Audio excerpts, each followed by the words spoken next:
기도하고 시작하겠습니다. 참 고마우신 하나님, 은혜를 감사드립니다. 저희들이 예수님을 알고 예수님을 믿고 예수님을 따르기를 원합니다. 특별히 나는 왜 그리스도인인가? 라고 하는 책을 가지고 지금 화요 성경 공부 자리에 앉았습니다. 하나님, 내가 왜 예수님을 믿게 됐는지, 나는 그 수많은 종교 중에 왜 기독교를 선택했는지 여러 가지 답변들을 내 안에서 찾을 수 있도록 도와주시고, 또 모든 사람들에게 이것이 진리임을 알릴 수 있도록 도와주시옵소서. 내 안에 생각하지 못한 것들 깨닫게 하여 주시고, 또한 알고 있었던 것들도 다시금 새롭게 하여 주셔서 주님을 향한 그 믿음과 사랑이 더욱더 크고 넘쳐날 수 있도록 도와주시옵소서. 감사드리며 모든 말씀 예수님의 이름으로 기도드립니다. 아멘. 네, 감사합니다. 네, 잠시만요. 네, 그럼 시작하겠습니다. 오늘은 제3장 그리스도의 십자가의 주제를 다루겠습니다. 우리 지난주 건 한번 복습해 보죠. 지난주에 보니까 나는 왜 그리스도인가 라고 하는 그 질문 앞에서 바로 예수님의 그 주장이 진리이기 때문에 그 진리라고 믿기 때문이다 라고 말씀을 드렸습니다. 예수님의 주장은 뭐였죠? 바로 자신이 그리스도다. 구약 성경에서 그 예언된 그 메시아가 바로 나다 라고 하는 것이 예수님의 주장이었고요. 또 하나는 나는 그냥 인간이 아니라 바로 하나님이다. 하나님의 아들이다 라고 하는 것을 주장하셨고요. 또 하나는 주님, 그러니까 구세주와 심판주가 되시는 바로 모든 인류에게 권위를 행사할 수 있는 바로 주다라고 하는 것을 주장하셨습니다. 그리고 그 주장은 진리라고 자기가 확신하기 때문에 자기는 예수님을 믿는다라고 이렇게 얘기를 했습니다. 자, 오늘은 세 번째 3장 그리스도의 십자가를 다루겠습니다. 존 스토트가 계속 이 질문이죠. 나는 왜 그리스도인인가? 바로 그리스도의 십자가 때문이다 라고 이렇게 얘기를 합니다. 여러분, 예수님께서 주장하셨을 때 예수님의 주장은 맨 처음에 우리가 2장에서 살펴본 것은 나는 누구인가에 관련된 겁니다. 그러니까 나는 그리스도다. 나는 하나님의 아들이다. 나는 아들이다. 또 나는 주다. 라고 하는 인격에 관련된 것입니다. 그러나 또 하나 예수님의 주장은 무엇을 가리키고 있냐면 바로 나는 무엇을 하려고 이 세상에 왔는가 이로 또 말할 수가 있습니다. 그러니까 예수님의 사역에 관련된 것이죠. 우리가 하나님에 대하여서도 혹은 예수님에 대하여서도 생각할 때 이 두 가지를 늘 항상 생각을 합니다. 그러니까 하나님에 대해서 얘기할 때도 하나님은 누구신가? 하나님은 어떤 분이신가? 라고 하는 것이죠. 그 다음에 하나님은 어떤 일을 하셨는가? 이것은 인격에 관련된 것이고 이것은 사역에 관련된 것입니다. 여러분, 하나님은 누구시죠? 네, 하나님은 어떤 분이시죠? 네, 하나님은 사랑의 하나님이시고 공의의 하나님이시고 거룩하신 분이고 지혜가 있으신 분인데 우리와 달리 그것이 영원하고 그렇죠? 네, 한도 끝도 없는 그와 같은 분이시죠. 그러면 하나님께서 무슨 일을 하셨습니까? 이 세상을 창조하셨죠. 그리고 이 세상을 섭리하시죠. 이런 것이 바로 하나님에 대한 것이라면 예수님은 어떤 것인가? 바로 예수님은 이와 같은 분이시고 또 이 세상에서 무엇을 하고 오셨나? 바로 십자가다 라고 얘기를 하는 겁니다. 자, 여기서 흥미로운 것은 무엇이냐면 바로 예수님의 삶, 그 삶뿐만 아니라 그분의 죽음, 이것이 굉장히 초점이 많이 맞춰져 있다는 겁니다. 여러분, 어떠한 위대한 성인들, 영적 지도자들을 보면은요, 그들의 그 죽음 그 자체는 전혀 중요하지 않아요. 예를 들어서 몇 살에 태어나서 무슨 일을 했고, 무슨 일을 했고, 어떤 가르침을 했고, 이런 것은 굉장히 중요합니다. 그들의 생애, 그들의 가르침, 그들이 어떠한 모범적인 삶을 살았는가, 그것이 우리에게 어떤 영감을 주는가, 이거 굉장히 중요합니다. 그런데 그들의 죽음은 그렇게 중요하지 않아요. 그러나 예수님의 경우에는 반대입니다.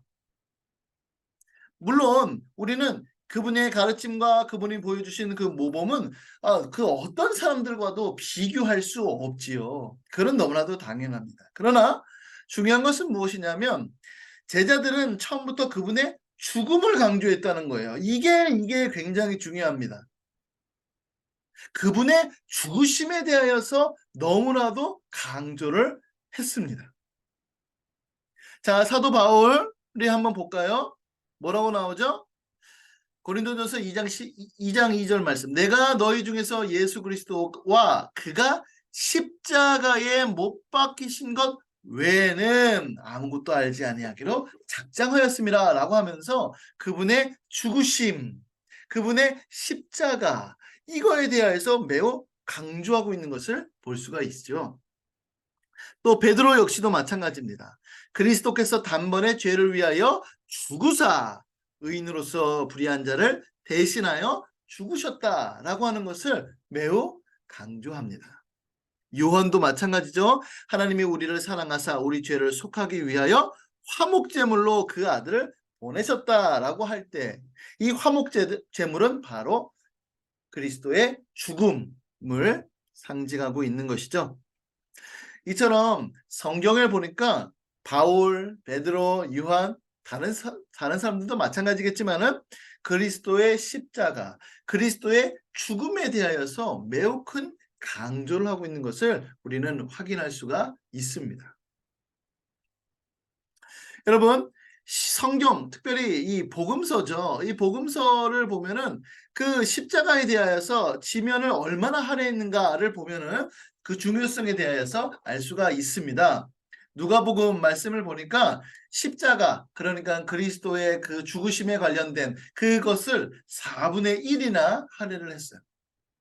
또 마태와 마가복음 같은 경우에는 3분의 1이고 요한복음 같은 경우에는 거의 절반이나 그리스도께서 죽으시는 그 순간 거기에 많은 지면을 할애했습니다. 이거 굉장히 중요하기 때문에 거의 심도 깊게 다룬 것이죠. 물론 예수님의 공생애가 굉장히 3년, 그 공생애 동안에 정말로 많은 일을 하셨습니다. 그러나 복음서 기자들은 그의 죽으심 그 일주일, 죽으시기 전 그 일주일의 그 모습을 훨씬 더, 그러니까 현미경으로 확 확대하는 것처럼 확대해서 지면을 할애했던 것이죠. 여러분, 여기는 어디냐면 그 제주도입니다. 제주도. 여러분들 제주도에 가면은 이 성이시돌 목장이라고 하는 것 한번 가보셨나요? 네, 성이시돌 목장이라고 있어요. 성이시돌 목장이 있는데 그 이제 성이시돌은 누구냐면은 이제 선교사입니다. 근데 기독교 선교사는 아니고 이제 그 카톨릭 선교사인데 그가 이제 제주도에 와서 뭐 이제 여러 가지 사업도 하고 그랬어요. 그래서 이제 성이시돌 목장 가면은 뭐 이렇게 우유나 뭐 여러 가지를 이제 판매를 합니다. 근데 이제 여기가 이제 지도를 보면 여기가 성 이시돌 목장 뭐 이쯤에 이제 위치하고 있는데 여기서 보면은 바로 옆에 뭐가 있냐면은요. 여기 이 부분이죠. 네. 세미 은총의 동산이라고 하는 곳이 있습니다. 이제 여기가 뭐냐면은 예수님의 생애를 여기 그 철로역정, 그러니까 우리 가평에 있는 필그림 하우스 갔다 오신 분들도 계실 텐데 거기에 보면은 이 필그림 하우스에 그 철로역정에 대해서 막 이렇게 길을 만들어 가지고 해놓은 것이 있거든요. 참 잘 했습니다. 거기 그렇게 한 것처럼 여기는 예수님의 그 생애 있잖아요. 그 예수님의 생애를 여기에 잘 이렇게 여러 가지 이제 형상이나 이런 것들을 통해서 만들어 놨어요. 물론 이제 아쉬운 거는 뭐냐면은 우리는 좀 형상에 대하여서 좀 약간 이제 반감을 좀 가지고 있죠. 네. 그리고 또 여기는 좀 이제 카톨릭이기 때문에 카톨릭적인 냄새가 납니다. 그리고 외경, 우리가 인정하지 않는 외경의 내용도 그 안에 담겨져 있어요. 그래서 강력하게 추천합니다라고 하는 것은 아니지만은 그래도 나중에 한번 기회가 있을 때 여기 한번 가보시는 것도 추천해 드린다라고 하는 거를 말씀드립니다. 그래서 저희 교육자들이 이번에 그 제주도 사역 세미나를 갔었잖아요. 갔을 때 이제 여기를 방문했어요. 여기를 방문했을 때 이제 예수님의 생애를 쭉 가면서 이건 좀 약간 성경적이지 않은데 이거는 뭔가 좀 이상한데 이거는 잘 표현했네 막 이렇게 얘기하면서 사역자들이 거기를 왔다 갔다 했었는데 여기 지도를 한번 다시 보시죠. 지도를 보면은 이 부분 있잖아요. 지금 이 부분이 예수님의 공생애를 다루고 있는데 지금 이 부분, 여기서부터 이 부분, 여기가 무엇을 담냐면 예수님의 그 죽으심, 십자가에서 달리시는 그 사건 있죠. 그 사건을 굉장히 세세하게 다뤄놨습니다. 그래서 한 번쯤 가보시는 것도 괜찮은 것 같아요. 제가 이 말씀을 드리는 이유는 무엇이냐면 그만큼 그리스도의 십자가, 예수 그리스도께서 고난받으신 그 십자가가 우리에게 있어서 매우 큰 의미를 가지고 있다라고 하는 그 사실입니다. 예수님 스스로도 이렇게 증언을 하셨지요. 예수님께서는요, 세 번에 걸쳐서 자신이 순환, 즉 예수님께서 죽으신다라고 하는 사실을 알려주셨습니다. 인자가 많은 고난을 받고 죽임을 당하고 사흘 만에 부활할 것이다 라고 하는 것을 주님께서는 말씀해 주셨어요. 한 번도 아니고 두 번도 아니고 세 번 동안 계속해서 제자들에게 말씀해 주셨어. 그만큼 그리스도의 죽으심이 매우 중요하다는 사실입니다. 또 예수님께서는 자신의 죽음의 때를 뭐라고 말씀하셨냐면 인자가 영광을 얻을 때가 왔다라고 말씀하셨습니다. 그러면서 우리가 잘 알고 있는 하늘의 미랄 비유를 드셨죠. 하늘의 밀이 그대로 있으면 썩지 아니하면 그대로 있고 죽으면 많은 열매를 맺는다라고 말씀하셨습니다. 그러면서 그 죽으심에 대하여서 말씀하셨어요. 그리고 우리가 자주 하는 성찬식이죠. 성찬식에서 뭐라고 말씀하고 있는지 한번 볼게요. 주님께서는 나를 기념하라 라고 말씀하시고 난 이후에 뭐라고 하셨냐면 너희가 사도 바울의 증언이죠. 너희가 이 떡을 먹으며 이 잔을 마실 때마다 주의 죽으심을 그가 오실 때까지 전하는 것이라 라고 말씀하셨습니다. 그러니까 여러분 주님께서 자기 자신을 어떻게 기억하기를 원하실까요? 너희를 위하여 죽으신, 우리를 위하여 죽으신 그 죽음, 그 십자가 사건, 그것을 기억하기를 원하세요. 여러분, 좀 있으면 이제 추석 명절이기도 하고 또 뭐 여기 계신 분들 중에서는 뭐 추도식, 뭐 추도 예배를 드리시는 분들도 계실 거예요. 그럴 때 우리는 이제 내가 사랑했던 어머니, 내가 사랑했던 아버지, 혹은 뭐 할아버지, 할머니 이런 것을 생각할 때에 혹은 우리가 무언가를 유언을 남길 때 내가 나를 이렇게 기억했으면 좋겠다. 뭐 이런 것들이 다 하나씩 있을 수 있잖아요. 근데 예수님께서 죽으시기 바로 직전에 제자들과 함께 성만찬을 거행하시면서 너희는 이 떡을 먹고 이 잔을 마실 때마다 나를 기념해라. 너희를 위하여 주는 내 몸, 너희를 위하여 흘리는 내 피, 이것을 기억하라. 그리고 기념하라. 그리고 그의 죽으심을 전파하라. 라고 이렇게 말씀하셨습니다. 그만큼 그리스도의 십자가는 매우 중요하다는 사실입니다. 그분의 생애, 그분의 가르침, 그분의 어떤 모습, 이것이 중요하지 않다는 것이 아니라 그 모든 것들은 바로 그리스도의 십자가를 향하여서 지금 달려가고 있다는 사실이지요. 여러분, 기독교의 상징하면 무엇입니까? 당연히 십자가죠. 당연히 십자가입니다. 기독교 하면 떠오르는 건 당연히 십자가입니다.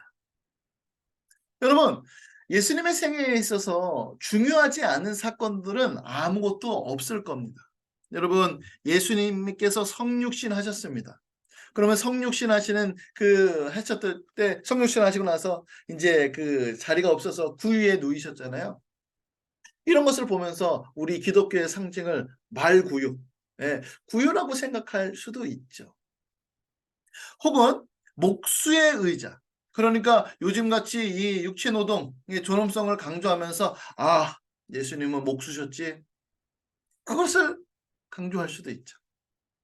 또 주님께서 얼마나 겸손의 섬김의 상징으로서 제자들을 섬기셨습니까? 그가 닦으셨던 그 수건을 가지고 아, 기독교는 바로 제자들을 위하여서 닦으신 그 수건, 이거를 기독교의 상징으로 할 수도 있고, 또 부활을 강조하는 부분에 있어서 빈 무덤을 얘기할 수도 있고, 예수님의 주권을 위하여서 보좌를, 혹은 성령을 상징하기 위해서 비둘기나 불, 이런 것들을 기독교의 상징, 그러니까 대표 상징으로서 말할 수도 있지만, 그러나 기독교의 대표적인 상징은 무엇입니까? 바로 십자가죠. 이거는 예수님을 믿지 않는 사람들도 말하는 겁니다. 아, 기독교? 십자가지. 그래서 기독교는 늘 항상 이 십자가의 종교입니다. 십자가가 늘 항상 강조되어 있습니다. 이것이 정말로 중요합니다. 우리가 신앙생활을 할 때 이 점을 자꾸 놓쳐요. 이 점을 자꾸 놓칩니다. 그리스도의 십자가가 얼마나 중요한지, 그리스도의 십자가가 우리 안에서 얼마나 중요한 위치를 차지하는지, 이것이 정말로 중요한데 이것을 자꾸 놓칠 때가 있습니다. 자, 그렇다면 왜 예수님은 십자가를 지셨을까요? 그것도 자발적이고 의도적으로 십자가에서 죽으셨을까요? 예수님께서 이렇게 말씀하십니다. 요한복음 10장 11절과 18절에 보니까 나는 선한 목자라. 선한 목자는 양들을 위하여 목숨을 버리거니와 이를 내게서 빼앗는 자가 있는 것이 아니라 내가 스스로 버리노라. 나는 버릴 권세도 있고 다시 얻을 권세도 있다라고 주님께서 말씀하셨습니다. 그러니까 주님께서는요, 어쩔 수 없이 돌아가신 것이 아니죠. 어쩔 수 없이 돌아가신 것이 아닙니다. 오히려 더 주님께서는 본인이 이 세상에 오신 그 이유와 목적이 십자가에서 죽기 위하여 나는 왔다라고 이렇게 말씀을 하시는 거예요. 그리고 이것은 어쩔 수 없이도 아니고 다른 사람들이 나를 그렇게 한 것이 아니라 스스로 버렸다. 이렇게 말씀하세요. 여러분, 요한복음을 읽다 보면 우리가 이제 지금은 이제 누가복음을 읽고 있는데 이제 다음 주면 우리가 요한복음을 읽죠. 예, 요한복음 이제 끝에 보면 이게 있어요. 이제 다른 복음서에는 안 나타나는데 이제 예수님을 잡기 위하여서 이제 그 무기를 들고 이렇게 탁 오잖아요. 탁 올 때 누가 예수냐? 그때 예수님께서 뭐라고 그러셨냐면 나다 이렇게 말씀하셨어요. 근데 그 나다라고 하는 그 말씀 앞에 다른 그 잡으러 왔던 그 사람들이 다 나가서 자빠집니다. 넘어져요. 그러니까 그 말의 그 권세가 얼마만큼 크고 능력이 있는지 사람들이 그냥 그 앞에서 엎드립니다. 그만큼 주님의 능력은 대단하죠. 그럼에도 불구하고 자기의 그 능력을 감추사 십자가에서 달려 죽으셨습니다. 이것이 바로 주님의 그 십자가에서 달려 돌아가신 거죠. 근데 왜 그러셨는가? 그 이유가 무엇인가? 라고 하는 것이죠. 이것에 대해서 우리는 오늘 세 가지에 대해서 살펴보겠습니다. 하나는 우리의 죄를 속하기 위하여서 십자가에서 죽으셨다는 것이고요. 또 하나는 하나님의 성품을 드러내시기 위함이고요. 마지막 세 번째로는 악의 세력을 정복하기 위함입니다. 아마 여기 계신 분들은 이 세 가지를 다 들으셨을 것이고 알고 계실 거예요. 우리 이 시간에는 몰랐던 것을 다시 발견하는 것, 그것도 필요하지만 알고 있는 것이 우리의 마음속에서 다시금 새롭게 되는 것. 그 알고 있는 그 진리의 말씀이 우리 안에서 새롭게 일어나서 정말로 주님을 위하여서 살고 십자가를 보면서 우리가 눈물을 흘리고 복음에 대하여서 감격하고 그 구원의 기쁨에 대하여서 즐거워하는 그런 시간이 되기를 간절히 소원합니다. 자, 첫 번째로는요. 바로 우리 죄를 용서하시기 위하여, 속하시기 위하여 주님께서 십자가를 지셨습니다. 여러분, 이 그리스도의 십자가는요. 하나님께서 우리의 죄를 용서하실 수 있는 유일한 기초입니다. 이게 굉장히 중요해요. 굉장히 중요합니다. 어떤 사람들은요. 이렇게 얘기하기도 해요. 아니, 굳이 십자가를 내세울 필요가 무엇이 있습니까? 그냥 우리의 죄를 용서해 주시면 그뿐 아닙니까? 라고 얘기를 하는 사람들이 있어요. 중세 시대에 그 유명론자들이 있는데요. 이 사람들은 뭘 얘기를 하냐면요. 하나님은 어떤 분이시죠? 절대적인 주권을 가지고 계신 분이잖아요. 그렇죠? 절대적인 주권. 그래서 은화예요. 은화가 있습니다. 그러면 그 은화를 가지고 절대적인 주권을 가지고 오늘부터 이것은 금화야. 그 절대 군주가 그 절대 군주가 오늘부터 이것은 금화야라고 하면 그럼 완전히 금화가 되는 거죠. 이런 것처럼 너는 죄인이지만 지금부터는 너는 죄인 아니야, 의인이야 라고 선언하기만 하면 되는 건 아니냐 라고 이 유명론자들이 얘기를 했습니다. 그러나 여러분, 그러면 누가 빠지는 것이죠? 여기에는 뭐가 없는 것이죠? 그렇죠. 그리스도의 십자가가 없는 겁니다. 그리스도의 십자가가 없는 거예요. 그러니까 이 사람들이 십자가 내세울 필요 없이 그냥 용서해 주시면 그뿐 아닙니까? 그냥 거의 절대 군주처럼 폭군처럼 이렇게 하면 될 뿐 아닙니까? 이렇게 얘기하는 거와 똑같은 것이죠. 또 어떤 사람은 이렇게 얘기도 합니다. 우리는 서로 용서하라고 요구받습니다. 그렇죠? 하나님께서 우리에게 그렇게 말씀하시죠. 그런데 정작 하나님은요. 왜 그 가르치시는 바 그대로 실천하지 않으세요? 라고 이렇게 얘기합니다. 왜 자꾸 속량물 혹은 누군가에게 하면 대속물 왜 이것을 요구하느냐 이거죠. 이것에 대하여서 안셀무스 혹은 안셀로이라고 하는 중세의 신학자가 이렇게 얘기를 했습니다. 그가 인간이 되신 하나님이라고 하는 책을 썼는데요.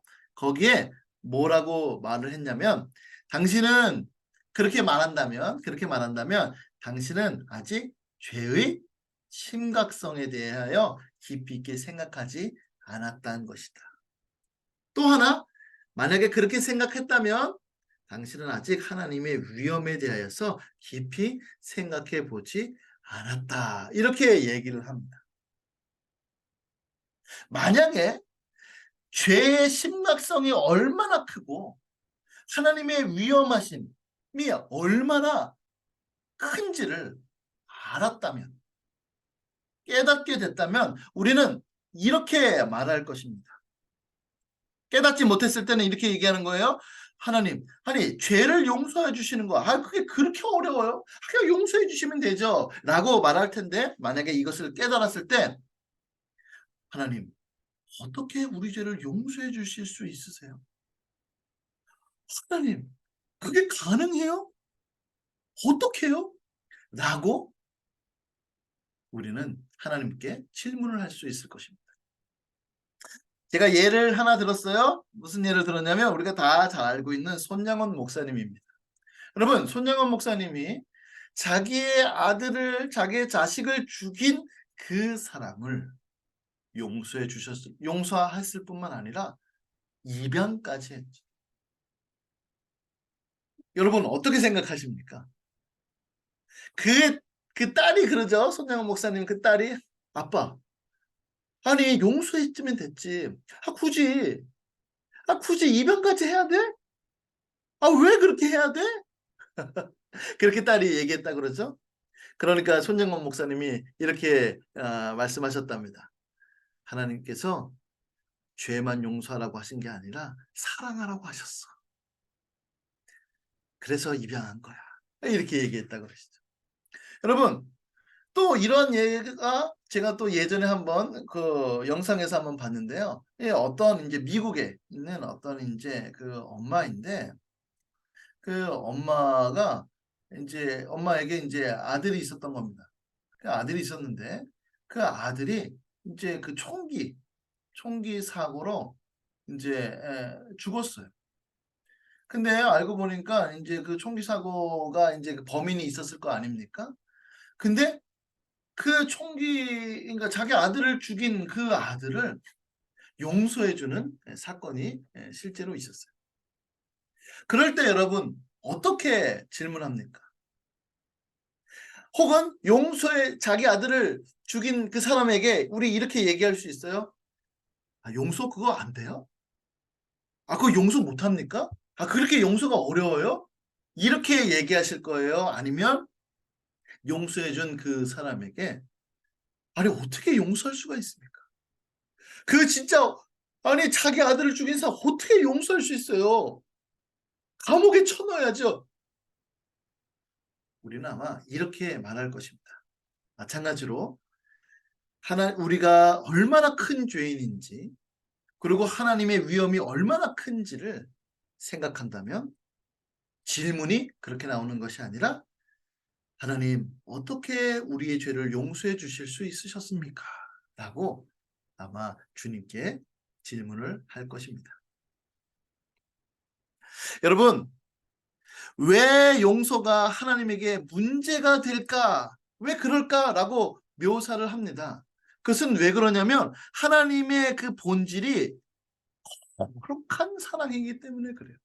여기서 거룩한 사랑이라고 할 때에는 그냥 단순히 좋아하는 사람 사랑하는 것이 아니라 그 안에 거룩함이 있습니다. 거룩함이 있어요. 우리가 잘 알고 있는 하나님은 공의로우신 분이시고, 하나님은 사랑의 하나님이세요.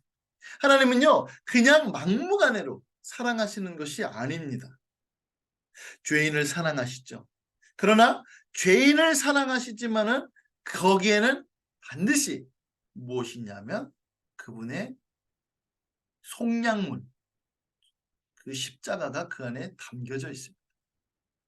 여러분, 하나님은요, 그 사랑을 부인하지도 않으면서 어떻게 죄를 처벌할 수 있을까요? 반대로 하나님은 어떻게 정의와 타협하지 않으면서 죄를 용서하실 수 있을까요? 하나님은 어떻게 그 거룩함과 사랑을 동시에 보여줄 수 있을까요? 바로 십자가입니다. 십자가에서 주님의 공의와 주님의 사랑이 서로 합하여지죠. 서로 화해를 합니다. 이것이 바로 주님의 그 놀라우심이죠. 주님의 그 놀라우심입니다. 여러분, 나중에 한번 살펴보세요. 시편 130편. 여러분, 이거는 이 죄 용서라고 하는 굉장히 중요한 시편 말씀입니다. 이 시편 말씀은 하나님 안에 세 가지가 있다라고 얘기를 해요. 첫 번째는 무엇이냐면 그분의 인자심이 있다. 바로 그분의 자비하심, 죄인을 용서하고자 하는 그 마음이 있으시다라고 얘기해요. 두 번째는 뭐가 있냐면 그분 안에는 속량물, 속량물이 있어요. 근데 그냥 있는 것이 아니라 네, 풍성히 풍부하게 있다. 그리고 마지막 세 번째로는 무엇이냐면 그분의 사유하심, 용서가 그분 안에 있습니다. 그러니까 그분이 나는 죄를 용서하고 싶은 자비의 마음, 그래서 그냥 용서하고 싶어 라고 하는 그 용서가 있는 것이 아니라 그 안에 무엇이 있냐면 바로 이 속량물, 이 속량물이 있는 겁니다. 그분 안에는 이 속량물이 아주 풍성하게 있어요. 그렇기 때문에 바로 하나님께서 우리의 죄를 용서해 주실 수 있게 되는 것이죠. 나중에 한번 우리 시편 130편을 한번 읽어보시면 좋겠습니다. 바로 십자가, 속량물인 그 십자가가 매우 중요한 것입니다. 자, 십자가 위에서 사랑과 정의가 화해하게 되었어요. 참 이 흥미로운 표현이죠. 여러분, 시편 85편 10절 말씀에 보면 이 말씀이 있습니다. 인애와 진리가 어떻게 돼요? 같이 만났습니다. 의와 화평이 서로 입맞추었어요. 여러분, 이 말씀이 왜 중요하냐면 인애는 우리가 잘 알고 있는 사랑이에요. 용서예요. 그렇죠? 자비예요. 근데 진리는 뭐냐면 진리가 있다는 말은 그 반대말. 그렇죠? 반대로 뭐가 있죠? 거짓이 있잖아요. 그래서 무엇이 맞고 틀리냐? 무엇이 진리냐 진리가 아니냐라고 합니다. 그러면 진리가 있는 곳에는 그 안에 뭐가 없죠? 진리와 거짓을 나눌 수는 있지만은 그 안에는 사랑이 없어요. 그 안에는 옳고 그름만 남아요. 그런데 인애만 있으면 뭐가 있죠? 반대로 옳고 그름 그런 건 없잖아요. 그런데 인애와 진리가 서로 만나는 겁니다. 의와 화평이 서로 만나는 거예요. 누구 안에서? 그리스도 예수 안에서. 그래서 요한복음 1장 14절에 이렇게 말씀하고 있죠. 우리가 그의 영광을 보니, 그리스도의 영광을 보니 아버지의 독생자의 영광이요 은혜와 진리가 충만하다. 은혜만 있으면 공의가 사라지고, 공의만 있으면 은혜가 사라지는데 주님 안에는 은혜와 진리가 서로 만나요. 은혜와 진리가 그 안에 충만합니다. 그래서 십자가는 무엇이죠? 바로 하나님의 능력이요 하나님의 지혜가 되는 것입니다. 죄인들을 용서하시는 능력이 되고 죄인을 용서하시는 하나님의 지혜가 되죠. 바로 이것이 십자가입니다. 여러분, 그리스도께서 우리의 죄를 위해 죽으셨다라고 하는 이 문구는 그리스도의 그 죽으신 십자가의 그 진리를 너무나도 잘 표현해 주는 겁니다. 여러분, 십자가, 우리가 죄를 지었어요. 그러면 누가 죽어야 됩니까? 우리가 죽어야 되잖아요. 왜냐하면 로마서 6장 13절 말씀과 같이 죄의 삭은 사망이기 때문에 그렇습니다. 그러나 사도들은, 성경은 우리에게 뭐라고 얘기하죠? 우리 죄를 위하여 우리 죄가 때문에 우리가 죽었다라고 말하지 않고 그리스도께서 죽었다라고 기록됩니다. 우리는 이 말을 대속이라고 얘기하죠. 대신해서 속함을 받았다. 속하셨다. 이런 거죠. 우리가 죄를 지었지만 죄의 대가인 죽음은 그리스도의 것이 되었습니다. 여러분, 이제 마틴 루터 있잖아요. 마틴 루터. 이 마틴 루터가 이제 참 많은 글을 썼지만 어떤 책이 있냐면 그리스도인의 자유라고 하는 이제 책이 있어요. 이제 이 책은 참 같이 읽으면 너무 좋은 책인데 소책자입니다. 근데 이제 그리스도인의 자유에 대해서 얘기할 때 참 그 은혜로운 비유를 들었어요. 무슨 비유를 들었냐면은 이제 결혼에 대한 비유를 들었습니다. 여러분 어 결혼을 하면은 아주 흥미로운 게 있죠. 여기 뭐 인제 남편이 있을 수 있고 인제 아내가 있습니다. 아내 될 사람이 있어요. 이 참 결혼을 하면 흥미로운 것이 있는데 이 남편이 가지고 있는 그 재산은 누구와 공유하죠? 아내와 공유합니다. 반대로 아내가 가지고 있는 빚은 또 남편과 또 공유하게 됩니다. 마찬가지로 우리가 그리스도와 결혼을 하잖아요. 그러면 남편이신 그리스도가 가지고 있는 의는 우리께 됩니다. 반대로 우리가 가지고 있는 죄는 바로 그리스도의 거에 됩니다. 그러면서 이것이 아주 그 유명한 인데 제가 기억이 안 나요. 그 초대 교부 중에 어떤 사람 키프리안 누군지 제가 정확하게 기억은 안 나는데 이런 말을 썼습니다. "오 복된 교환이여, 교환이여." 그러니까 그리스도와 우리가 결혼함을 통하여서 우리의 죄는 그리스도의 것이 되고 그리스도의 의는 우리 것이 되는 서로 복되게 교환되는 오 복된 교환이여 라고 이렇게 얘기를 했습니다. 그러니까 그리스도께서 우리의 죄를 대속해서 죽으실 수 있는 이유는 바로 우리의 죄가 그리스도께 전가됐기 때문이죠. 그리고 전가된 그 우리의 죄를 대신하여서 그리스도께서는 죽으셨습니다. 그러니까 그리스도께서 십자가에서 죽으신 이유는 바로 우리의 죄를 속하시기 위함이다 하는 사실입니다. 자, 두 번째로는요. 하나님의 성품을 드러내기 위하여서 그리스도께서는 죽으셨습니다. 여러분, 십자가에서 나타난 하나님의 두 성품은 정의와 사랑이 있죠. 그중에서 지금은 정의를 다룹니다. 여러분, 우리는 가끔 이런 질문을 받습니다. 아니, 하나님의 섭리는 정말로 정의롭지 못해요. 아니, 악한 자는 번성하고 무고한 자는 고난 받잖아요. 이런 얘기들을 우리는 많이 듣습니다.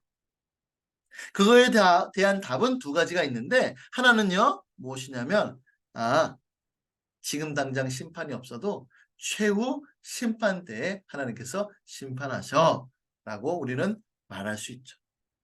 또 하나의 답은 무엇이냐면 십자가에서 일어난 결정적인 그 심판으로 하나님께서는 모든 악한 그 모든 것을 다 심판하셨다라고 말할 수 있습니다. 그 전에 하나님이 악에 대하여서 조치를 취하지 않으신 그 이유는 무엇이냐면 도덕적인 무관심 때문이 아니라 그리스도께서 오셔서 자신의 그 죽음으로 그 문제를 다루실 때까지 참고 기다린다라고 하는 겁니다. 그러니까 그리스도의 그 십자가를 보면 무엇이 드러난다고요? 바로 하나님의 정의, 죄를 벌하시는 하나님의 정의가 그 안에 고스란히 녹아져 있습니다. 또 하나가 있죠. 그것은 바로 하나님의 사랑입니다. 어떤 사람들은 이렇게 얘기해요. 아니, 비극적인 일들이 많지 않습니까? 자연재해, 가난과 굶주림, 독재와 고문, 질병과 죽음 이런 어마어마한 총체적인 불행이 있는데 아니 하나님께서 사랑이시다는 것을 어떻게 믿습니까? 가만히 보니까 예전에 제가 그랬던 것 같아요. 제가 이제 19살 때 이제 19세 때 이제 예수님을 믿었습니다. 근데 그 전에는 예수님을 이제 못 믿었는데 믿지 못한 이유 중에 하나가 바로 이거였어요. 아니 하나님은 사랑이시라면서 어떻게 사랑인데 이 세상에 그 미움이 있고 다툼이 있고 또 수많은 죄들이 있고 아니 이런 거 하나님 사랑 아니신 것 같아. 하나님 살아계시지 않는 것 같아. 라고 제가 하면서 믿지 못했어요. 그런데 그거에 대한 어떤 정확한 답은 줄 수는 없지만 그것을 바라보면서 견딜 수 있는 것은 바로 십자가입니다. 왜냐하면 그 안에 십자가 안에 하나님의 사랑이 녹아져 있기 때문에 그렇습니다. 그러니까 우리가 지금 고난 받죠. 우리가 지금 힘듭니다. 우리가 지금 눈물을 흘리고 있어요. 가끔은 하나님 왜 제게 이와 같은 고통을 주셨습니까? 라고 우리는 생각하기도 합니다. 그러나 우리가 확신할 수 있는 것은 뭐죠? 그 이유는 알 수 없지만 하나님께서 나를 사랑하신다는 사실입니다. 그리고 내가 받는 이 고난은 하나님께서 나를 사랑하시지 않기 때문이 아니라 오히려 더 모든 것이 합력하여 선을 이루신다는 그 믿음으로 우리는 나아갈 수 있죠. 그러니까 하나님께서 왜 내게 이와 같은 불행을 주시는지 나는 알 수는 없지만 그 모든 것들이 합력하여서 선으로 우리에게 갚아주시는 것은 바로 하나님께서 우리를 사랑하시기 때문이다 라고 하는 것입니다. 우리는 이 믿음으로 그와 같은 고난을 견뎌내갈 수 있는 것이죠. 로마서 5장 8절 말씀에 이렇게 말씀합니다. 우리가 아직 죄인 되었을 때에 그리스도께서 우리를 위하여 죽으심으로 하나님께서 우리에 대한 자기의 사랑을 확증하셨습니다. 하나님의 사랑, 정말로 하나님 정말 사랑이신 거 맞나요? 못 믿겠다고요? 바로 여기에 나타내져 있는 겁니다. 여러분, 하나님은요, 우리를 위해 자신의 아들을 주셨습니다. 우리를 구원하기 위하여 천사를 보내신 것이 아니라 우리를 구원하기 위하여서 수많은 짐승들을 다 몰살시키신 것이 아니라 자기의 아들을 우리에게 보내셨다는 것이죠. 또 하나, 하나님은 우리를 위해서 죽도록 자신의 아들을 주셨습니다. 죽지 않으셔도 됐을 거잖아요. 그렇죠? 그냥 고생만 하다가 오실 수도 있잖아요. 그러나 하나님께서 정하신 것은 무엇입니까? 바로 죄의 삭은 사망이다라고 하는 그 변치 않는 그 절대적인 법칙 때문에 자신의 아들을 죽음으로 우리를 사랑하신 것을 확증하셨죠. 마지막 세 번째는 무엇일까요? 우리를 위하여 죽으셨는데 바로 죄인인 우리를 위하여서 죽으셨습니다. 선인을 위하여 죽는 자가 혹 있고 의인을 위하여 죽는 자가 쉽지 않고 선인을 위하여 죽는 자가 혹 있거니와 우리가 아직 죄인 되었을 그때에 그리스도께서 우리를 위하여 죽으심으로 하나님께서 우리에 대한 자기의 사랑을 확증하셨죠. 제가 예전에 했던 생각이 들었어요. 예전에 이제 안타깝게 이제 세월호 사건이 있었을 때에 그 선생님들이 거기서 많이 이제 죽었습니다. 왜냐하면 제자들을 살리기 위해서 선생님들이 많이 죽었죠. 그래서 막 그 죽은 선생님의 부모가 그런 거예요. 내가 너가 어떤 일을 했는지 내가 잘 알겠는데 그래도 내가 너무 보고 싶다. 제가 막 그 얘기 듣는데 너무 눈물이 나. 그런데 만약에 세월호에서 침몰하는 그 상황 속에서 죄인이 흉악범이 나의 가족을 혹은 나를 해치려고 했던 사람이 죽으려고 할 때 과연 우리는 그 사람을 건질 수 있겠는가? 또 그냥 건지는 것이 아니라 나의 목숨과 맞바꿔서 건질 수 있겠는가? 라고 하는 그 질문 앞에 야, 그거는 불가능이다. 내가 사랑하는 제자니까 가능했지 그거는 불가능한 것이다. 이렇게 생각이 들더라고요. 그런데 그리스도께서 우리를 위하여서 죽으신 그것은 우리가 아직 죄인 되었을 그때 거기에 하나님의 사랑이 나타나는 것이죠. 여러분, 그리스도는 우리의 선물입니다. 근데 그 선물의 가치는요, 두 가지로 나타날 수 있는데, 주는 사람이 그 비용을 얼마나 치렀는가와 받는 자가 얼마나 그 선물에 합당한가, 이것을 보면 선물의 가치가 얼마만큼인지를 알 수 있어요. 그런데 여러분, 사랑하는 사람에게 선물 줄 때는 그거 아깝지 않습니다. 너무 사랑하니까. 그런데 하나님이 자신의 아들을 주실 때는 자신의 그러니까 원수인 우리들에게 자신의 아들을 주신 것입니다. 그리고 아무것도 받을 자격이 없는 사람들을 위하여서 자신의 아들을 내어주신 것이죠. 그러니까 저는 늘 항상 이게 고민이에요. 사랑할 수 없는 사람. 여러분 주변에 있으시죠? 사랑할 수 없는 사람. 사랑할 수 없는 사람을 사랑할 수 있는가?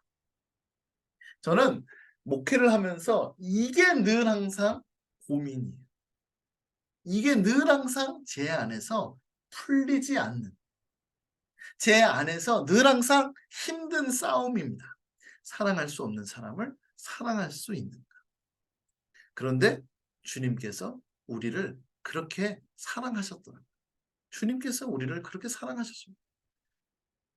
우리가 아직 죄인 되었을 때 그 말은 반대로 다른 말로 표현하면 사랑할 수 없었을 그때, 도무지 내가 너를 사랑할 수 없었을 그때에 우리를 위하여 죽으심으로 우리를 사랑하신다라고 주님께서 확증하셨어요. 바로 십자가를 보면 주님께서 우리를 얼마나 사랑하시는지를 알 수 있습니다. 그것을 보면서 지금의 고난, 지금의 슬픔, 지금의 눈물과 한숨을 견뎌낼 수 있다는 사실이죠. 그리스도를 십자가를 보면서 우리는 하나님의 성품을 우리는 발견할 수 있습니다. 자, 마지막 세 번째로요. 바로 악의 세력을 정복하기 위하여 그리스도께서는 십자가에서 죽으셨습니다. 여러분, 고린도전서 15장 57절 말씀을 보면 우리 주 예수 그리스도로 말미암아 우리에게 승리를 주신 하나님께 감사한다라고 이렇게 말씀합니다. 또 로마서 8장 35절부터 36절, 우리가 너무나도 잘 알고 있는 말씀이죠.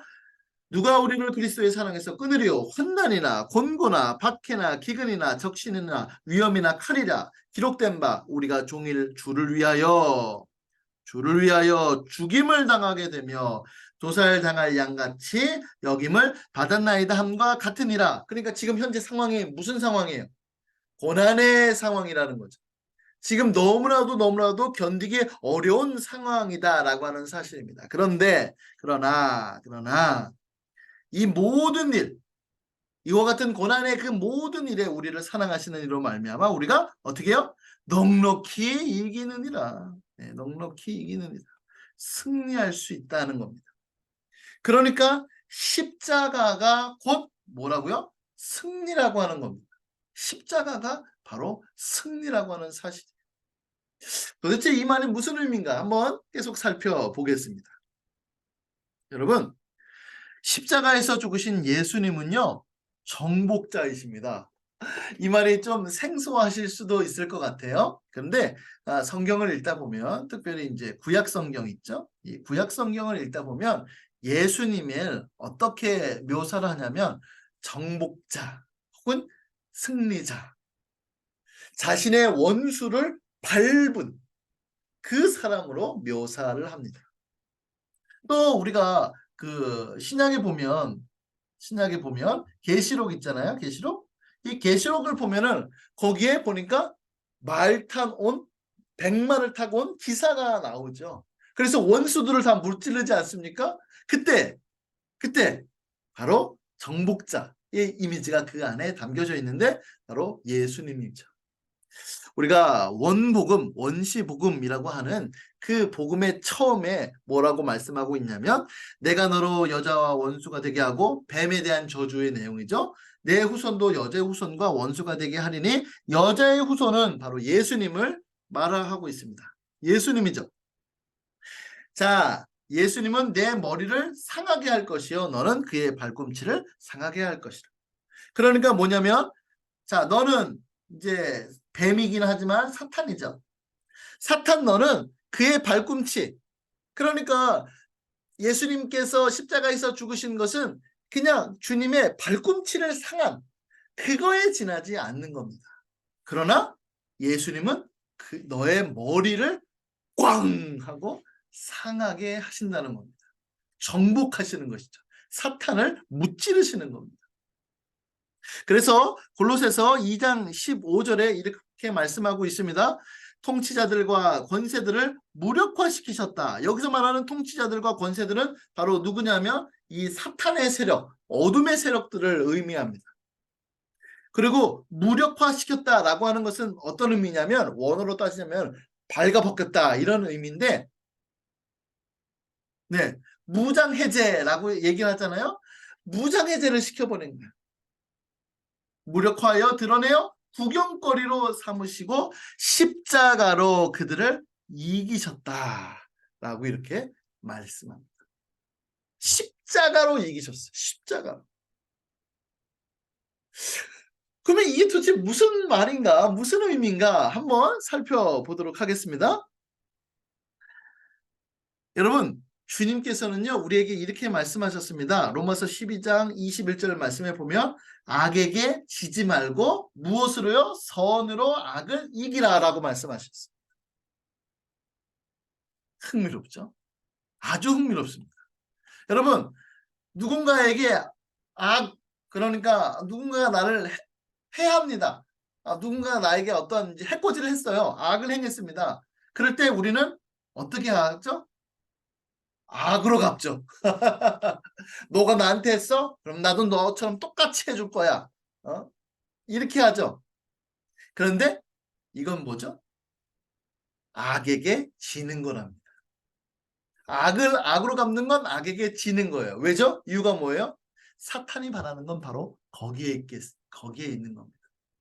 사탄이 바라는 거는요, 이 세상이 온통 싸움, 복수, 이런 모든 것들로 서로 반목하는 것, 이런 것들로 가득하는 것이 바로 사탄의 세력이고 사탄이 원하는 바고 사탄의 나라입니다. 미움, 시기, 누군가를 해하는 것, 복수하는 것, 이런 모든 것들은 바로 사탄의 나라죠. 그러나 누군가가 악을 행했는데 나는 악을 행했을 때 선으로 갚는 것. 이것이 바로 그리스도의 나라, 주님께서 원하시는 겁니다. 이것이 바로 진정한 승리죠. 주님께서는 바로 십자가에서 이렇게 승리하셨습니다. 한번 여기를 보죠.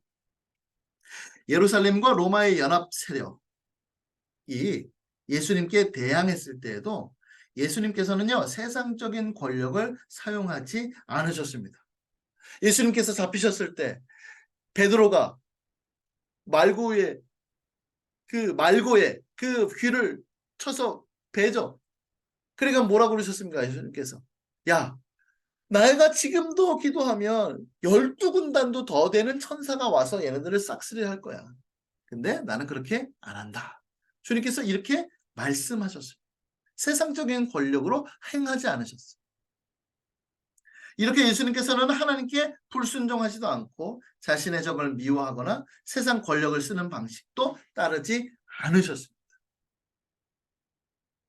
악을 악으로 갚지 않으시고 선으로 악을 이기신 것이죠. 오히려 더 그들의 죄를 용서해달라고 주님께 기도를 드렸습니다.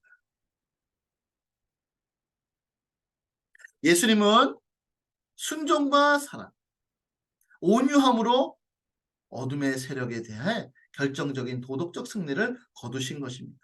이것이 바로 예수님의 승리였습니다. 악마는 예수님께 결코 손을 댈 수 없었고 패배를 인정할 수밖에 없었습니다. 여러분,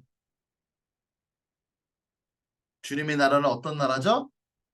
그리스도의 나라는요, 바로 사랑의 나라입니다. 그러면 사탄의 나라는 뭐죠? 사탄의 나라? 미움의 나라죠. 우리 안에 사랑이 있고 자비가 있고 용서가 있고, 그렇다면 우리는 그리스도의 나라 안에 속해져 있고 지금도 그리스도의 나라가 점점 확장돼 가고 있는 것입니다. 악에게 싸워서 이기고 있는 겁니다. 그러나 누군가가 나를 미워했어요. 그러면 나도 너가 미워. 누군가가 나에게 해코지했어요. 나도 그대로 대갚아줘. 그러면 우리의 그 마음은 미움으로 가득 차 있으니 사탄의 공격에 속수무책으로 지금 당하고 있는 것입니다. 이것이 굉장히 중요하죠. 따라서 우리는 십자가는 패배이고 부활은 승리라고 여겨서는 안 됩니다. 이게 중요한 거예요. 자, 여기 중요합니다. 오히려 십자가가 승리의 쟁취이며 부활은 승리의 확신이요 선포요 증거인 것입니다 라고 얘기를 하고 있어요. 이게 굉장히 중요합니다. 네. 이게 굉장히 중요한 거예요. 굉장히 중요합니다. 이게.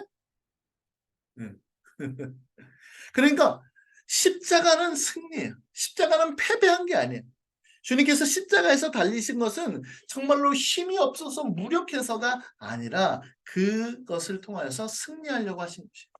그러니까 사탄은 이렇게 생각했겠죠. 아, 하나님의 아들이야? 그 하나님의 아들만 죽이면 내가 승리한 거야 라고 생각했겠죠.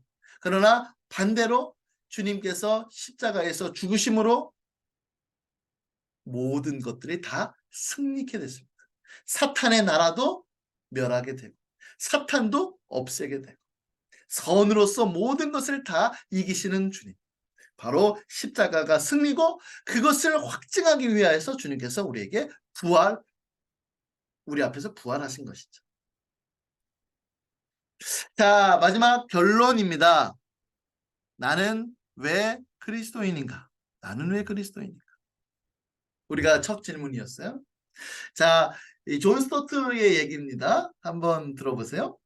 저는 존 스토트가 여행을 다니면서 여러 아시아 국가에 있는 불교 사원 몇 군데에 들어가 보았습니다. 가부좌를 들고 팔짱을 낀 채 감은 눈, 입가에 희미하게 머금은 잔잔하고도 고요한 미소, 세상의 고뇌와 분리된 채 관조하는 듯한 표정을 하고 있는 그 불상 앞에 존경의 마음을 가지고 서 보았습니다. 일부러 그렇게 한 거예요. 일부러. 왜 불상들 보면 이게 온화한 미소가 있잖아요. 그죠? 네. 정말로 그런. 근데 그러나 저는 매번 잠시 서 있다가 등을 돌릴 수밖에 없었습니다. 라고 얘기합니다. 왜일까요? 이유는 뭘까요? 제 마음은 불상 대신에 십자가 위에 있는 외롭고 뒤틀리고 고문당하신 그분을 향해 가고 있었기 때문입니다. 손과 발에 못이 박히고 등은 찢어지고 사지가 뒤틀리고 이마에는 가시 면류관 때문에 피가 흐르고 입은 바짝 마르고 하나님께 버림받아 어둠 속으로 던져진 그분에게로 지금 자기가 향하고 있기 때문이다 라고 이렇게 얘기를 해요. 그러니까 자기의 마음속에 그냥 해탈이라고 하죠. 불교에서는. 그냥 지금 현재 고난 가운데 있는 그것을 탈출하고 하려고 하는 그것이 아니라 그 고난 가운데 있는 그곳으로 향해 있는 그곳으로 오신 그 주님께로 내 마음이 향하고 있다. 이렇게 얘기를 하는 것입니다. 저는 왜 그리스도인일까요? 한 가지 분명한 것이 있습니다. 그것은 바로 그리스도의 십자가 때문입니다. 정말로 십자가가 아니었다면 저는 결코 하나님을 믿을 수 없었을 것입니다. 그분은 우리의 고통을 외면하지 않으셨죠. 살과 피, 눈물과 죽음이 있는 우리의 세상으로 주님께서는 직접 들어오셨습니다.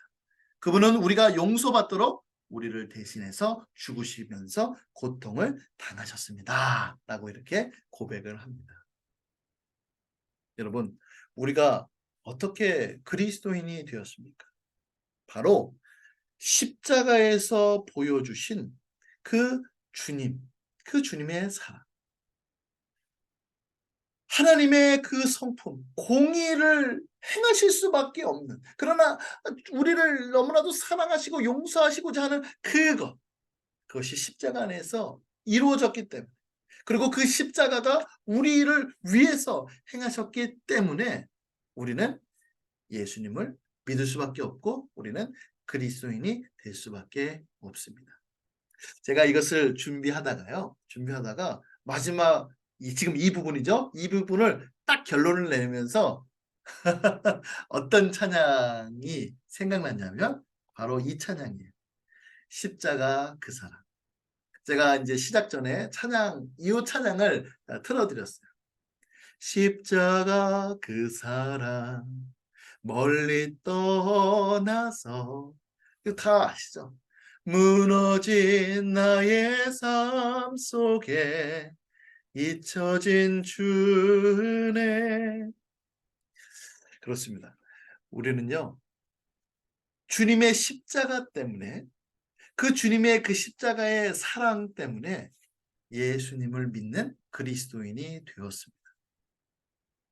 이 사랑을 다시금 회복해야 돼요. 저는 그 찰스 스펄전 목사님의 그 일화가 늘 항상 기억에 남아요. 스펄전 목사님이 자기는 늘 항상 이 십자가를 바라볼 때마다 눈물을 흘렸다. 눈물을 흘리는데 어느 날 십자가를 바라봤는데 눈물이 안 나더래요. 그래서 그것이 너무나도 슬퍼서 울었다. 이렇게 얘기를 했습니다. 우리도 십자가를 바라보면서 주님께서 우리를 얼마나 사랑하셨는지, 또 우리를 위하여서 그 모진 고통을 다 이기셨는지 그것을 생각하시길 바라며, 그 십자가를 통하여서 주님께서 이루신 그 사랑의 나라를 오늘도 주님께서 주시는 능력으로 확장해 나가고, 사탄의 그 공격에 넘어지는 것이 아니라 주님께서 주시는 그 능력으로 모든 것을 이기며 승리하는 우리 강변교회 성도님들 될 수 있기를 예수님의 이름으로 간절히 축복합니다. 아멘. 기도하겠습니다. 주님, 은혜를 감사드립니다. 하나님 아버지, 우리는 늘 항상 주님을 의지할 수밖에 없고 주님을 가까이 할 수밖에 없고 주님께 매달릴 수밖에 없는 그러한 존재입니다. 주님, 우리를 얼마나 사랑하셨는지, 우리가 아직 죄인 되었을 그때에, 사랑할 수 없는 존재였을 그때에 우리를 위하여서 십자가에서 죽으셨습니다. 그 사랑하는 독생자를 우리에게 보내셨습니다. 이 사실을 잊지 않고 기억하며 감사할 수 있도록 도와주시옵소서. 또한 주님께서 십자가로 승리하셨습니다. 우리도 십자가로 승리할 수 있도록 도와주시옵소서. 악에게 지지 않고 선으로 악을 이기는 우리가 될 수 있도록 인도하여 주시옵소서. 감사드리며 모든 말씀 귀하신 예수님의 이름으로 기도드립니다. 아멘.